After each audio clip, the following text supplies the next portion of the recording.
வணக்கம். அங்கன்வாடி மையங்கள்ல இருக்கக்கூடிய காலி பணியிடங்களை எப்போ நிரப்புவீங்க அப்படின்னு சொல்லிட்டு இன்னைக்கு சட்டசபையில் கேள்வி கேட்டிருந்தாங்க. அதுக்கு அமைச்சர் கீதா ஜீவன் அவர்கள் பதில் சொல்லியிருக்காங்க.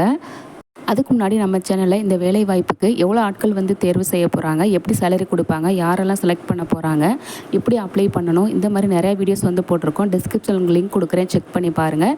இப்போ எவ்வளோ நாளைக்குள்ளே இந்த போஸ்டிங்லாம் செஞ்சு முடிப்பாங்க அப்படிங்கிறதுக்குரிய தகவலையும் அமைச்சர் சொல்லியிருக்காரு. அதை இப்போ நீங்களே கேளுங்க. அன்பு பேரவைத் தலைவர் அவர்களே, 7900 அங்கன்வாடி அந்த குழந்தைகள் வளர்ச்சி திட்டத்தில் புதிய பணியாளர்கள் எடுப்பதற்கு அரசாணை பிறப்பிக்கப்பட்டுள்ளது. அதுபோல 8997 சத்துணவு துறையில் உள்ள சத்துணவு சமையலர்கள் எடுப்பதற்கும் அரசாணை பிறப்பிக்கப்பட்டுள்ளது. ஆகவே இன்னும் இந்த ஒரு மாதங்களுக்குள்ளாக அந்த பணிகள் புதிய பணியாளர்கள் நியமிக்கப்படுவார்கள். அதுபோல நீங்கள் கூறப்படுவது போல அவருடைய கோரிக்கையில் அரசு அவரிடம் அந்த சங்கத்தினிடம் பேசிதான் தொடர்ச்சியாக பேசி வருகிறது. பதவி உயர்வுகள் வழங்கப்பட்டு வருகிறது. மற்ற கோரிக்கையை பொறுத்த வரைக்கும் அரசு பரிசீலி